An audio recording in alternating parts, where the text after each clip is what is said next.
नमस्कार. मालिकेच्या आजच्या भागामध्ये फायनली आता सर्वांच्या समोर येणार आहे की कलाच ही डिझायनर असल्याचं सत्य.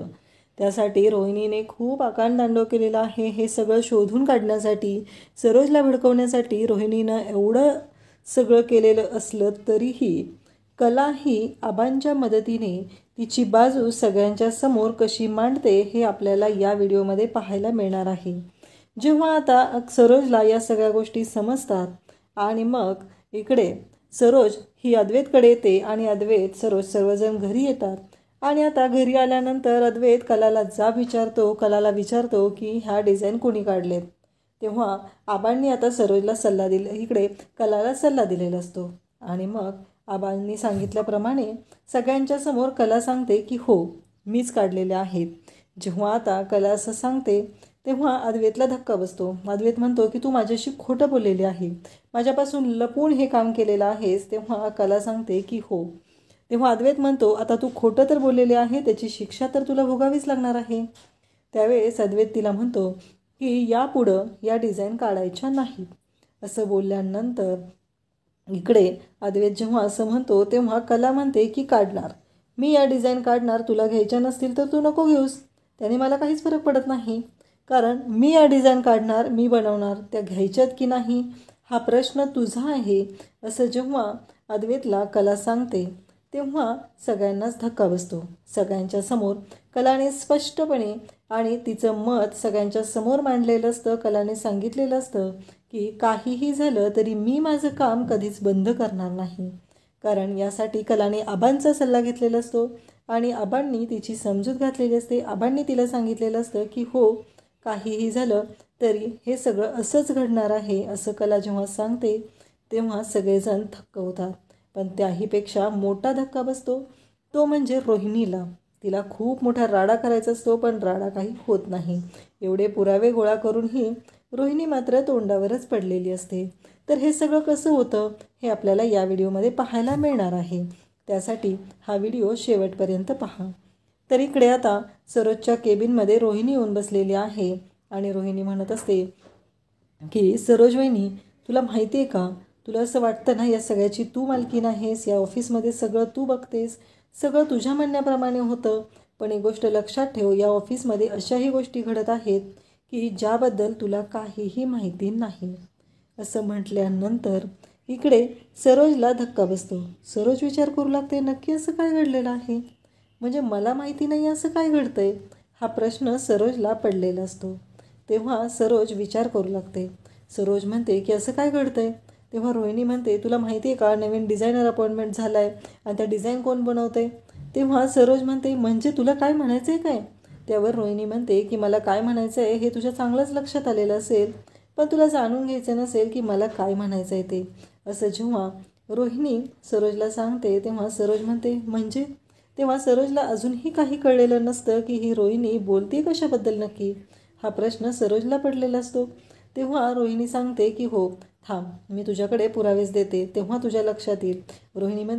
रोहिणीला सरोज सांगते की एक गोष्ट लक्षात ठेव, आत्ता बाकीच्या सगळ्या गोष्टी अद्वैत पाहत आहे, याबद्दल मी काहीही माहिती करून घेत नाही. तेव्हा रोहिणी म्हणते की पण सरोज वहिनी, तुला माहिती करून घेणं गरजेचं आहे, कारण तुझ्यापासून कोणत्या कोणत्या गोष्टींची फसवणूक केली जाते हे तुला कळायलाच हवं.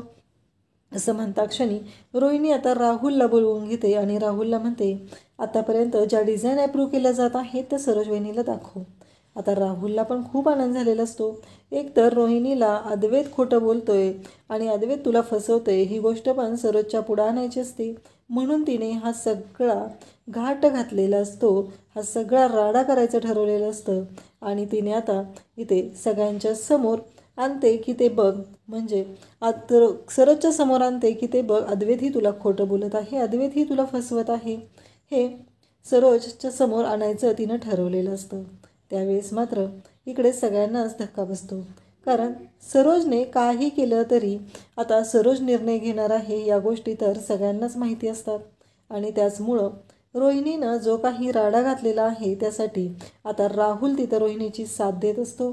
आणि राहुल म्हणतो की मम्मा हे बघ, आणि मग तो दाखवतो की लॅपटॉपमधल्या डिझाईन, या डिझाईन अद्वैतने अप्रूव्ह केलेल्या आहेत. जेव्हा आता सरोजच्या समोर त्या डिझाईन दिल्या जातात तेव्हा सरोज म्हणते की छान आहेत. तेव्हा त्यावरती रोहिणी थांबत नाही, तर रोहिणी म्हणते की थांब, आणखी एक अशी गोष्ट मी तुला दाखवणार आहे, ती म्हणजे, आणि मग सरोजच्या समोर ती गोष्ट येते. ती म्हणजे कोणती असते तर, हे बघ तुझ्या सुनेने केलेला डिझाईन. इकडे कला मात्र विचार करत असते. कलाला प्रश्न पडलेला असतो की आता करायचं काय, मी कोणाला विचारू, हा चांदेकर तर माझा फोनही उचलत नाही. मग कला सरळ आबांकडे जाते. आबा म्हणतात की काय झालं सुनबाई, काही बोलायचं आहे का. त्यावरती कला म्हणते की हो आबा, मला तुमच्याशी महत्त्वाचं बोलायचं आहे. असं बोलल्यानंतर आबा म्हणतात बोल ना, काय झालं. तेव्हा कला म्हणते आपल्याला एखादी गोष्ट आपण करत असेल आणि ती समोरच्याला सांगायची असेल आणि समोरचा जर ऐकूनच घेत नसेल तर काय करावं लागेल. आबा म्हणतात की आपल्याला ती समोरच्याला सांगायची असते ना, मग धडक जायचं आणि त्याला ती गोष्ट सांगून टाकायची. असं म्हणता क्षणी कला म्हणते की नक्की समोरच्याची मनस्थिती ऐकून घेण्याची नसेल तरीही, किंवा त्याला वाईट वाटेल किंवा तो चिडेल रागावेल असं असेल तरी. आबा म्हणतात हो तरीही, कारण आपल्याला ती गोष्ट त्याच्यापर्यंत पोचवायची आहे. मग त्याचे परिणाम काय होणार आहेत त्याचा विचार करायचा नाही, बिनधास्तपणे बोलून टाकायचं की मनात काय वाटते ते. आबांनी जेव्हा आता कलाला असं सांगितलं जातं तेव्हा कला म्हणते की आबा खरंच माझ्या मनातली भीती तुम्ही काढून टाकलेली आहे, आता या सगळ्या गोष्टी सुरळीत होतील.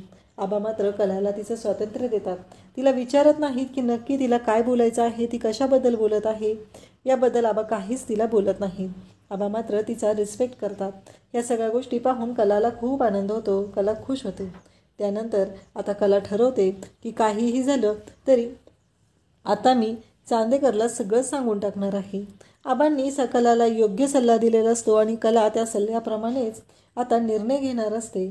आणि त्याचबरोबर आबाही तेवढेच खुश झालेले असतात, कारण कला नक्कीच काहीतरी वेगळ्याच गोष्टीबद्दल बोलत आहे. तर इकडे आबा म्हणतात की ठीक आहे सुनबाई, आणि आबा त्यांचं काम करत बसतात. आता कलाला या गोष्टीचा आनंद झालेला असतो, कारण कलाने ठरवलेलं असतं की आता तिला जे पाहिजे ते ती करणार आहे आणि तिच्या निर्णयावर कोणाला काहीही वाटलं तरी ती त्याचा विचार करणार नाही. कलाच्या चेहऱ्यावरती एक आनंद आलेला असतो, एक हसू असतं. ती खुश असते कारण आत्ता तिला तिचा निर्णय काय आहे हे कळलेलं असतं. कारण कलाला माहिती असतं आता तिला कोणी काहीही प्रश्न विचारले तरी तिनं काय उत्तर देणार आहे, हे मात्र कलाला चांगलंच माहिती असतं. त्यानंतर आपल्याला पाहायला मिळतं की आता सरोजच्या मनात भडकवण्याचं काम आता रोहिणीचं सुरूच आहे.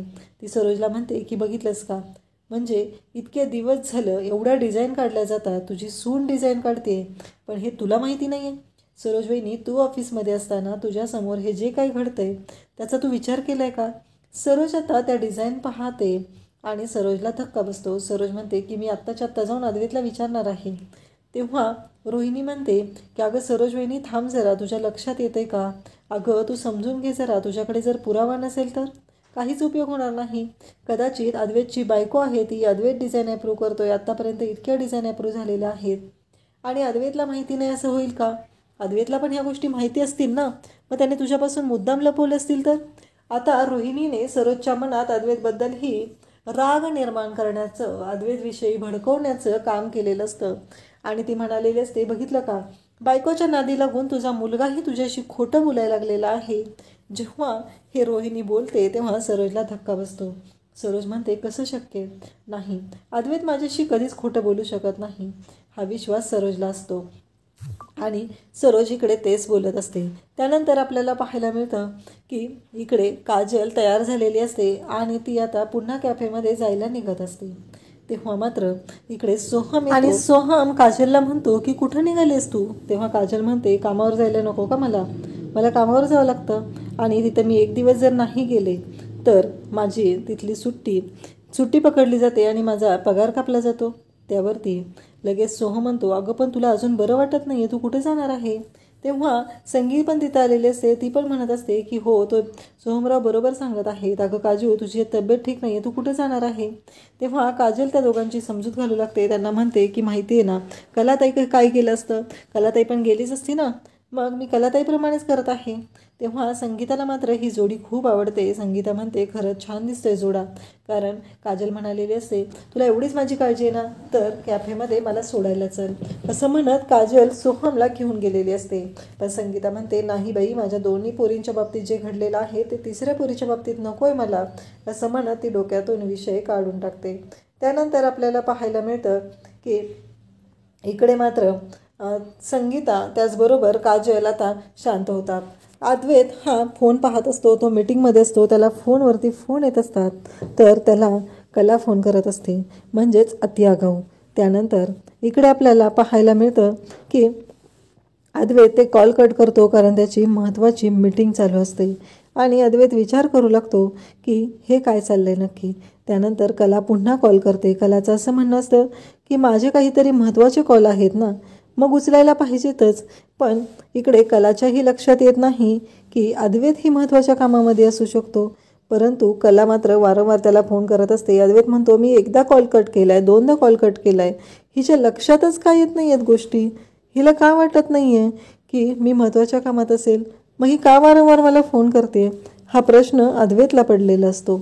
त्यानंतर इकडे रोहिणी मात्र सरोजला भडकवण्याचं काम करत असते. रोहिणी म्हणते की या गोष्टीमध्ये ऑफिसमधलेही काही लोक इन्व्हॉल्व आहेत. सरोजवेनी, आपल्याला पुराव्यानेशी सगळं समोर आणावं लागेल, कारण तुझी सून किती आगाऊ आणि चालाक आहे हे तुला माहिती आहे ना.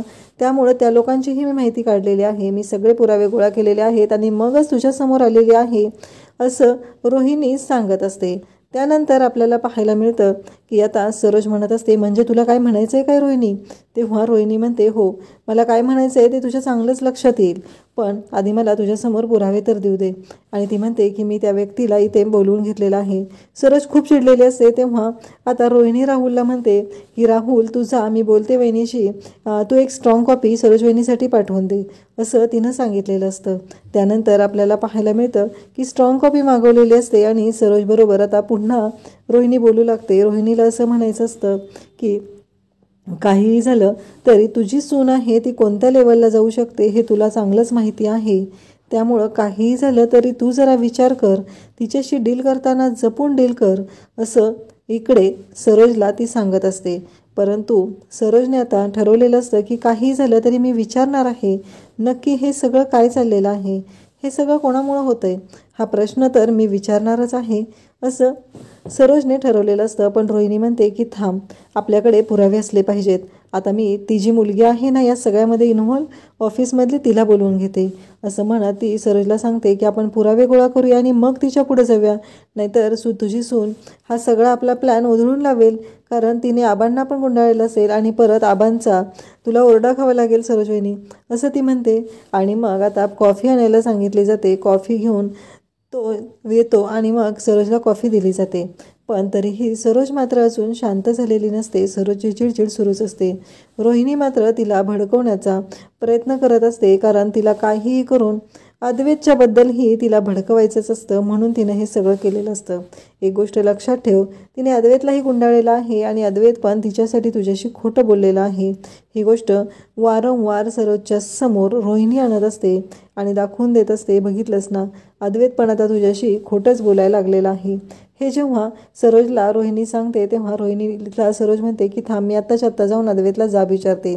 तेव्हा रोहिणी म्हणते की थांब सरोज वहिनी, तुझ्या लक्षात येत नाही आहे, अगं जरा थोडं शांत हो, कारण काहीही झालं तरीही आपल्याला विचार करावाच लागणार आहे, कारण तुझ्या सुनेशी डील करायचं आहे, तिला तोंडावर पाडायचं आहे, तर आपल्याकडे पुरावे असले पाहिजेत.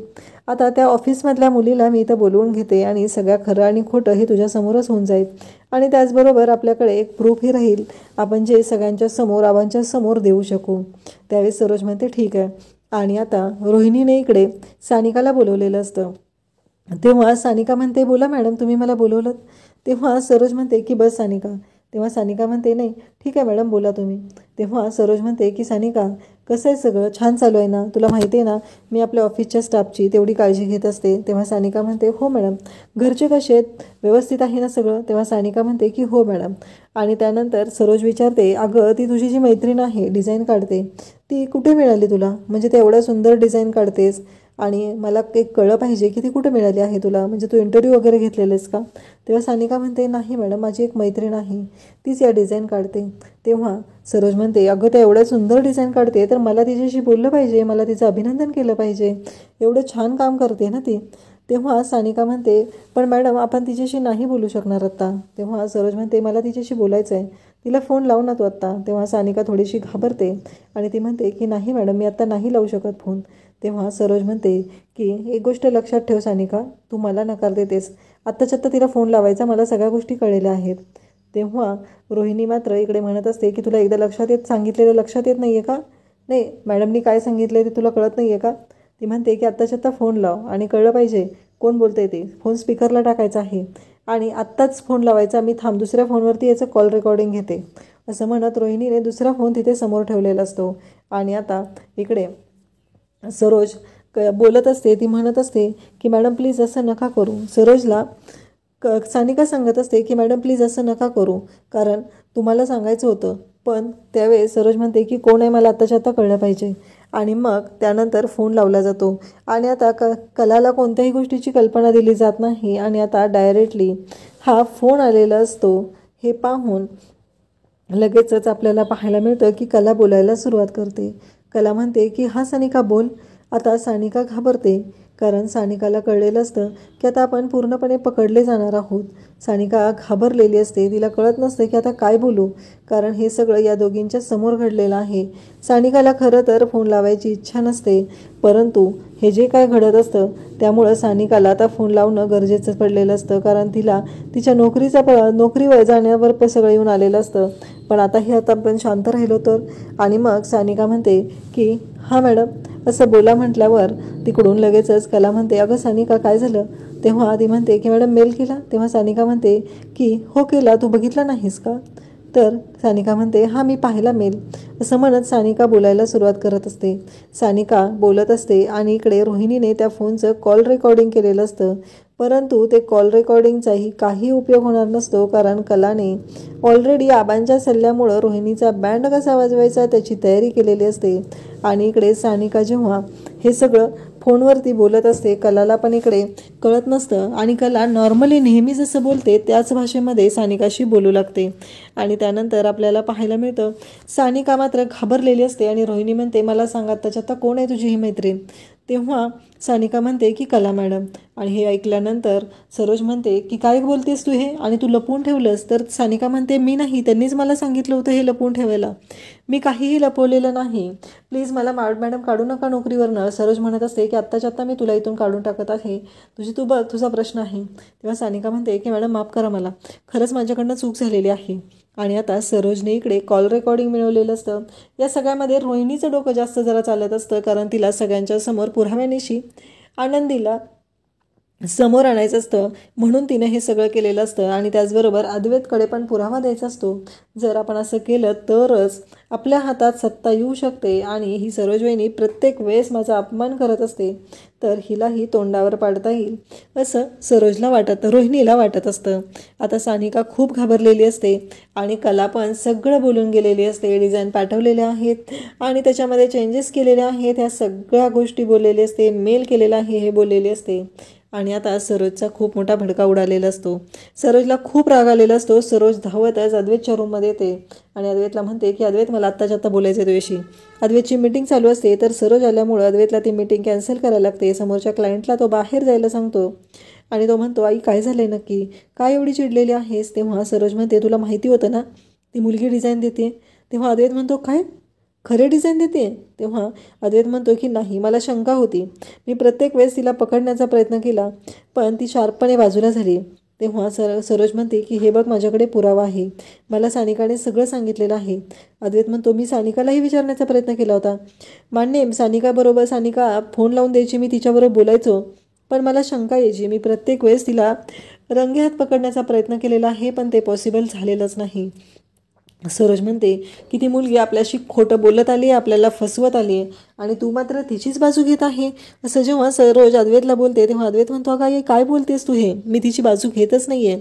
आणि आता सरोज आणि अद्वैत दोघंही खूप चिडलेले असतात आणि ते घरी गेल्यानंतर कलाला जाब विचारायचं ठरवतात. अद्वैत, कला, रोहिणी सर्वजण आता घरी गेलेले आहेत. अद्वैत जोरात ओरडतो, खरे खरे आत्ताच्या आत्ता बाहेर ये, असं म्हणत तो कलाला बोलवून घेतो. कला त्याच्या हातामध्ये तो डिझाईनचा पेपर असतो ज्या डिझाईन अप्रूव्ह केलेल्या आहेत आणि त्या डिझाईनचा पेपर आता कलाच्या समोर पकडतो आणि कलाला विचारतो की या डिझाईन कोणी काढलेल्या आहेत. तेव्हा कला म्हणते, हो मी काढलेल्या आहेत. आता कलाला प्रश्न विचारला आणि अद्वैतनं त्याचं खरं उत्तर दिलं. ह्या गोष्टी घडलेल्या असतात आणि मग कला म्हणते, हो मीच काढलेल्या आहेत. असं बोलता क्षणी अद्वैत म्हणतो, म्हणजे, आणि तू सगळ्यांशी खोटं बोलून सगळ्यांना खोटं सांगून हे सगळं केलेलं आहे. तेव्हा अद्वैतला कला म्हणते की मी कोणाशीही खोटं बोललेली नाही. त्यानंतर अद्वैत म्हणतो की मग तू कोणाला सांगितलेलं होतं, आणि आता तू चूक तर केलेली आहे तर तुला शिक्षा भोगावीच लागणार आहे. यापुढं तू डिझाईन काढायच्या नाहीस. हे ऐकल्यानंतर कला म्हणते की एक गोष्ट लक्षात ठेव, मी माझं काम करत राहील. त्या डिझाईन घ्यायच्या का नाही हा तुझा प्रश्न आहे, त्यामुळं तू ठरव काय करायचं आहे ते. आता कलाने स्पष्टपणे तिचा निर्णय दिलेला असतो आणि अद्वैत पूर्णपणे तोंडावर पडलेला असतो. आणि त्याहीपेक्षा रोहिणीची मात्र वाट लागलेली असते. तिला वाटत असतं की खूप मोठा राडा होईल, पण असं काहीच घडत नसतं. तिने अद्वैतच्या विरोधातही तीच आता तोंडावर पडलेली असते. अशाच अपडेटसाठी चॅनलला सबस्क्राईब करा. थँक्यू.